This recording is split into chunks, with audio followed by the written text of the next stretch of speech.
ಎಲ್ಲರಿಗೂ ನಮಸ್ಕಾರಗಳು. ಶಬರಿಮಲೆ ಅಯ್ಯಪ್ಪ ದೇಗುಲದಲ್ಲಿ 18 ಮೆಟ್ಟಿಲು ಯಾಕಿದೆ? ಈ ಮೆಟ್ಟಿಲುಗಳ ಮಹತ್ವವೇನು ಎಂಬುದನ್ನು ನೋಡೋಣ. ಕೇರಳದ ಶಬರಿಮಲೆ ದೇವಸ್ಥಾನದಲ್ಲಿ ಮಕರ ಸಂಕ್ರಾಂತಿ ಬಹಳ ವಿಶೇಷ. ಮಕರ ಸಂಕ್ರಾಂತಿ ಸಮಯದಲ್ಲಿ ಇಲ್ಲಿ ಮಕರ ಜ್ಯೋತಿ ಕಾಣಿಸುವ ಕಾರಣ ಬಹುತೇಕ ಅಯ್ಯಪ್ಪ ಭಕ್ತರು ಈ ಸಮಯದಲ್ಲಿ ಅಲ್ಲಿಗೆ ಭೇಟಿ ನೀಡುತ್ತಾರೆ. ಶಬರಿಮಲೆಯಲ್ಲಿ 18 ಮೆಟ್ಟಿಲು ಹತ್ತಿ ದೇವರ ದರ್ಶನ ಪಡೆಯಬೇಕು. ಈ 18 ಮೆಟ್ಟಿಲಿಗೆ ಬಹಳ ಮಹತ್ವವಿದೆ.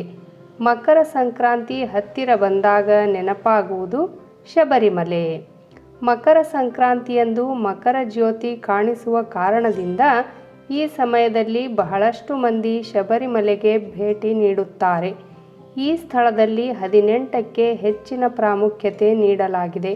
ಮಲಯಾಳಂ ಭಾಷೆಯಲ್ಲಿ ಪತ್ತುನೆಟ್ಟು ಎಂದರೆ 18, ಹಾಗೆಯೇ ಪಡಿಕಾಲ್ ಎಂದರೆ ಮೆಟ್ಟಿಲುಗಳು ಎಂದರ್ಥ. ಈ ಎರಡು ಪದಗಳನ್ನು ಸೇರಿ ಪತ್ತಿನೆಟ್ಟಂಪಾಡಿ ಎಂಬ ಪದವನ್ನು ಮಾಡಲಾಗಿದೆ. ಇದರ ಅರ್ಥ 18 ಮೆಟ್ಟಿಲುಗಳು ಎಂದಾಗುತ್ತದೆ. ಕೇರಳದ ಶಬರಿಮಲೆಯಲ್ಲಿರುವ ಮುಖ್ಯ ದೇವಸ್ಥಾನ ತಿರುಮುತ್ತಂಗೆ ಒಟ್ಟು 18 ಮೆಟ್ಟಿಲುಗಳು ಇವೆ. ಈ ಮೆಟ್ಟಿಲುಗಳ ಅಳತೆಯು 5 ಅಡಿ ಉದ್ದ, 9 ಅಡಿ ಅಗಲ ಮತ್ತು ಎತ್ತರವನ್ನು ಹೊಂದಿದೆ. ಈಗ ಈ ಮೆಟ್ಟಿಲುಗಳನ್ನು ಪಂಚಲೋಹದ ಹೊದಿಕೆಯಿಂದ ಮುಚ್ಚಲಾಗಿದೆ.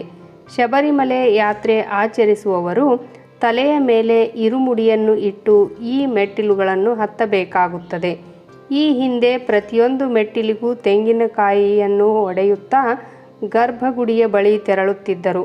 ಆದರೆ ಈ ಪದ್ಧತಿಯನ್ನು ಈಗ ಕಾನೂನುಬದ್ಧವಾಗಿ ನಿರ್ಬಂಧಿಸಲಾಗಿದೆ. ಈ 18 ಮೆಟ್ಟಿಲುಗಳನ್ನು ಕ್ರಮಿಸುವುದರ ಒಳಗೆ ನಮ್ಮಲ್ಲಿರುವ ಅರಿಷಡ್ವರ್ಗಗಳು ಅಲ್ಲದೆ ಅಜ್ಞಾನವು ಸಂಪೂರ್ಣವಾಗಿ ಮರೆಯಾಗುತ್ತದೆ ಎಂದು ಅನುಭವಸ್ಥರು ಹೇಳುವ ಮಾತಾಗಿದೆ. ಶಬರಿಮಲೆಯಲ್ಲಿ 18ನೇ ಸಂಖ್ಯೆಗೆ ವಿಶೇಷವಾದ ಮಹತ್ವವಿದೆ.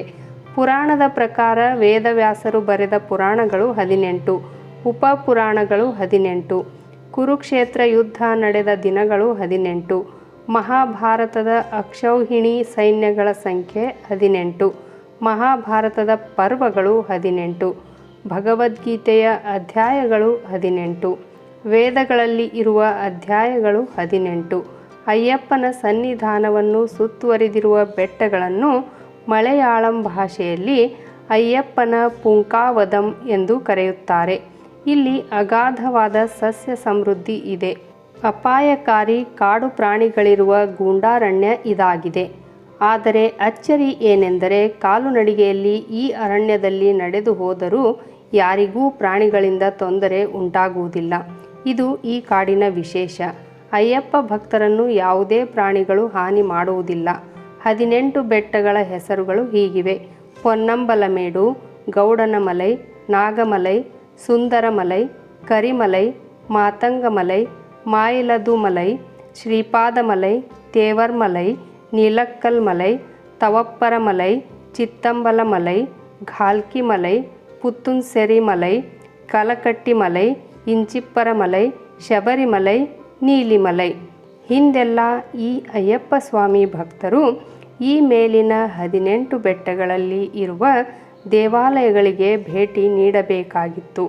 ಅನಂತರ ಮಾತ್ರ ಶ್ರೀ ಸಾನ್ನಿಧ್ಯಕ್ಕೆ ಹೋಗುವ ಅರ್ಹತೆ ಲಭಿಸುತ್ತಿತ್ತು. ಹಲವು ಕಾರಣದಿಂದಾಗಿ ಈ ಅಭ್ಯಾಸವು ತಪ್ಪಿ ಹೋಗಿ ಶ್ರೀ ಸಾನ್ನಿಧ್ಯದಲ್ಲಿರುವ ಒಂದೊಂದು ಮೆಟ್ಟಿಲನ್ನು ಒಂದೊಂದು ಬೆಟ್ಟವೆಂದು ಭಾವಿಸುತ್ತಿದ್ದರು. ಪ್ರತಿಯೊಂದು ಮೆಟ್ಟಿಲಿಗೂ ಪೂಜೆ ಸಲ್ಲಿಸಿ ಕರ್ಪೂರ ಬೆಳಗಿ ತೆಂಗಿನಕಾಯಿ ಒಡೆದರೆ ಆಯಾ ಬೆಟ್ಟಗಳಲ್ಲಿ ಪೂಜೆ ಸಲ್ಲಿಸಿದಂತೆ ಆಗುತ್ತಿತ್ತು. ಆದರೆ ದಿನ ಕಳೆದಂತೆ ಭಕ್ತರ ಸಂಖ್ಯೆಯು ಹೆಚ್ಚಾದ ಕಾರಣ ವಿಧಿ ವಿಧಾನಗಳಲ್ಲಿಯೂ ಸಾಕಷ್ಟು ಬದಲಾವಣೆಗಳಾಯಿತು. ಈ ಬೆಟ್ಟಕ್ಕೆ 10 ರಿಂದ 60 ವಯಸ್ಸಿನ ಮಹಿಳೆಯರಿಗೆ ಪ್ರವೇಶ ನಿಷಿದ್ಧವಾಗಿತ್ತು. ಆದರೆ ಈಗ ಪ್ರತಿಯೊಬ್ಬರಿಗೂ ಸಮಾನವಾದ ಹಕ್ಕನ್ನು ನೀಡುವ ಸಲುವಾಗಿ ಧರ್ಮ ಭೇದವಿಲ್ಲದೆ, ಜಾತಿ ಭೇದವಿಲ್ಲದೆ, ಲಿಂಗ ಭೇದವಿಲ್ಲವೇ ಶ್ರೀ ಸಾನ್ನಿಧ್ಯವನ್ನು ತಲುಪಬಹುದು ಮತ್ತು ಸೇವೆ ಸಲ್ಲಿಸಬಹುದು. ಇಲ್ಲಿನ ಪ್ರತಿಯೊಂದು ಆಚರಣೆಯು ಪ್ರಾಣಿ ಹಿಂಸೆಯನ್ನು ವಿರೋಧಿಸುತ್ತದೆ. ಇಲ್ಲಿ ಆಗಮಿಸುವ ಜನರಲ್ಲಿಯೂ ಆತ್ಮೀಯತೆ ಮೂಡುತ್ತದೆ. ಶಾಂತಿ ಸೌಹಾರ್ದವನ್ನು ರೂಪಿಸಲು ಇದು ದೇವರೇ ನಿರ್ಮಿಸಿದ ಸ್ಥಳ ಎನ್ನಬಹುದು. ವಿಡಿಯೋ ನೋಡಿದ ತಕ್ಷಣ ಲೈಕ್, ಶೇರ್, ಸಬ್ಸ್ಕ್ರೈಬ್ ಮಾಡಿರಿ. ಧನ್ಯವಾದಗಳು.